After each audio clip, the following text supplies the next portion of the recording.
ನಮಸ್ಕಾರ ವೀಕ್ಷಕರೇ, ಇದು ಕನ್ನಡ ನೆಟ್ ಸುದ್ದಿ ವಾಹಿನಿಯ ದೊಡ್ಡ ಇಂಪ್ಯಾಕ್ಟ್.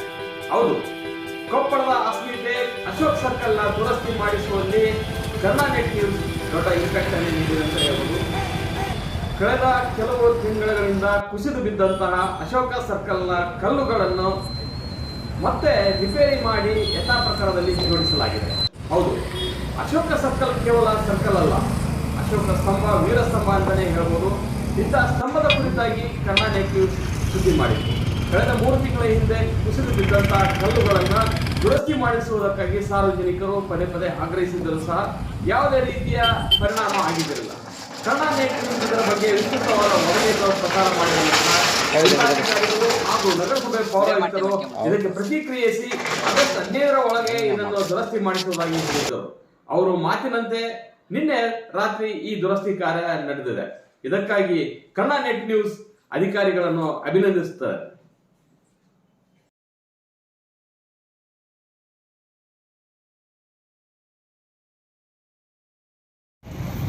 ನಮಸ್ಕಾರ ವೀಕ್ಷಕರೇ, ಇದು Kannada net news big impact ಅಂತಾನೆ ಹೇಳ್ಬೋದು. ಯಾಕಂದ್ರೆ ಕೊಪ್ಪಳ ಜಿಲ್ಲೆಯ ಅಸ್ಮಿತೆ ಮತ್ತು ಕೊಪ್ಪಳದ ಹೋರಾಟದ ಪ್ರತೀಕ ಆಗಿರುವಂತಹ ಅಶೋಕ್ ಸರ್ಕಲ್ ಅನ್ನ ಶಿಥಿಲತೆಯ ಬಗ್ಗೆ ಮತ್ತು ಇದರ ಬಗ್ಗೆ ನಡೆಸಬೇಕಾಗಿದ್ದಂಥ ನವೀಕರಣ ಮತ್ತು ದುರಸ್ತಿ ಕಾರ್ಯದ ಬಗ್ಗೆ ಕನ್ನಡ ನೆಟ್ ನ್ಯೂಸ್ ಈ ಹಿಂದೆ ಸುದ್ದಿ ಮಾಡಿತ್ತು. ಇದಕ್ಕೆ ಪ್ರತಿಕ್ರಿಯಿಸಿದಂಥ ಜಿಲ್ಲಾಧಿಕಾರಿಗಳು ಹಾಗೂ ಕೊಪ್ಪಳ ನಗರಸಭೆಯ ಪೌರಾಯುಕ್ತರು ಶೀಘ್ರದಲ್ಲೇ ಇದನ್ನು ದುರಸ್ತಿ ಮಾಡ್ತೀವಿ ಅಂತ ಹೇಳಿದರು. ಸರ್ಕಲ್ನ ದುರಸ್ತಿ ಕಾರ್ಯವನ್ನು ಸಂಪೂರ್ಣಗೊಳಿಸಿದ್ದಾರೆ. ನೀವು ನನ್ನ ಹಿಂದೆ ನೋಡ್ತಾ ಇರ್ಬೋದು, ಅಶೋಕ ಸರ್ಕಲ್ ಅನ್ನೋದು ಕೇವಲ ಒಂದು ಸರ್ಕಲ್ ಅಲ್ಲ, ಇದು ಒಂದು ದೊಡ್ಡದಾದ ಸ್ಮಾರಕ ಅಂತಲೇ ಹೇಳ್ಬೋದು. ಕೊಪ್ಪಳ ಜಿಲ್ಲೆಯ ಕೊಪ್ಪಳ ನಗರದ ಪರ್ಟಿಕ್ಯುಲರ್ ಅದರಲ್ಲಿಯೂ ಕೊಪ್ಪಳದಲ್ಲಿ ಸ್ವಾತಂತ್ರ್ಯಕ್ಕಾಗಿ ಹೋರಾಟ ಮಾಡಿ ಮಡಿದಂತಹ ಹುತಾತ್ಮರ ಸ್ಮಾರಕವಾಗಿ ಇದನ್ನು ನಿರ್ಮಿಸಲಾಗಿದೆ.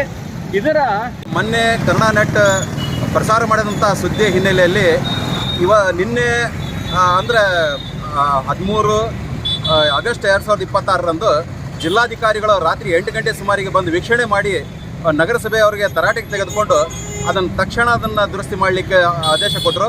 ಅದರ ಪ್ರಕಾರ ಅದು ರೆಡಿಯಾಗಿದೆ.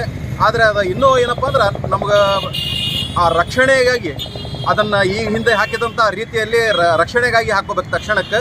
ಆಮೇಲೆ ಅದನ್ನು ಯಾವುದೇ ಥರ ಅಪಘಾತಗಳಾಗದಂತೆ ವಿಸ್ತರಣೆ ಮಾಡುವಂಥದ್ದು ತುಂಬ ಅಗತ್ಯ ಇದೆ. ಜಿಲ್ಲಾಧಿಕಾರಿ ಅದರ ಬಗ್ಗೆ ಮುಂದಿನ ದಿನಗಳಲ್ಲಿ ಮಾಡ್ತಾರೆ ಅಂತ ಹೇಳಿ ನಾವು ಅಂದ್ಕೊಂಡಿದ್ದೇವೆ. ನಿಟ್ಟಿನಲ್ಲಿ ಕಳೆದ 2-3 ತಿಂಗಳ ಹಿಂದೆ ಸಹ ಇಲ್ಲಿ ಕಲ್ಲುಗಳು ಇದಕ್ಕೆ ಜೋಡಿಸಿದಂಥ ಕಲ್ಲುಗಳು ಉದುರಿ ಬಿದ್ದಿದ್ದು. ಇದರ ಬಗ್ಗೆ ಸಾರ್ವಜನಿಕರು ಸಹಿತ ಬಹಳಷ್ಟು ಸಲ ಮನವಿ ಮಾಡಿಕೊಂಡಿದ್ದರು. ಯಾವುದೇ ರೀತಿಯ ಕೆಲಸ ಆಗಿದ್ದಿಲ್ಲ. ಕೊನೆಗೆ ಕನ್ನಡ ನೆಟ್ ನ್ಯೂಸ್ ಇದರ ಬಗ್ಗೆ ಸಂಪೂರ್ಣವಾದ ಒಂದು ವರದಿಯನ್ನು ಮಾಡಿದ್ದು. ಇದಕ್ಕೆ ಸ್ಪಂದಿಸಿದಂಥ ಜಿಲ್ಲಾಧಿಕಾರಿಗಳು ಹಾಗೂ ಪೌರಾಯುಕ್ತರು ಈಗ ಅದನ್ನು ದುರಸ್ತಿ ಮಾಡಿಸಿದ್ದಾರೆ. ಇನ್ನು ಮುಂದಾದರೂ ಇದಕ್ಕೆ ಸೇಫ್ಟಿಯನ್ನು ಅಳವಡಿಸಿದರೆ ಈ ಸ್ಮಾರಕವನ್ನು ಕಾಯ್ದುಕೊಳ್ಳಬಹುದು. ಕನ್ನಡ ನೆಟ್ ನ್ಯೂಸ್ಗಾಗಿ ಸಿರಾಜ್ ಬಿಸಳಿ, ಕೊಪ್ಪಳ. ನಿರಂತರ ಸುದ್ದಿ ಹಾಗೂ ಮಾಹಿತಿಗಾಗಿ ನಮ್ಮ ಚಾನೆಲ್ ಲೈಕ್ ಮಾಡಿ ಮತ್ತು ಸಬ್ಸ್ಕ್ರೈಬ್ ಮಾಡಿ.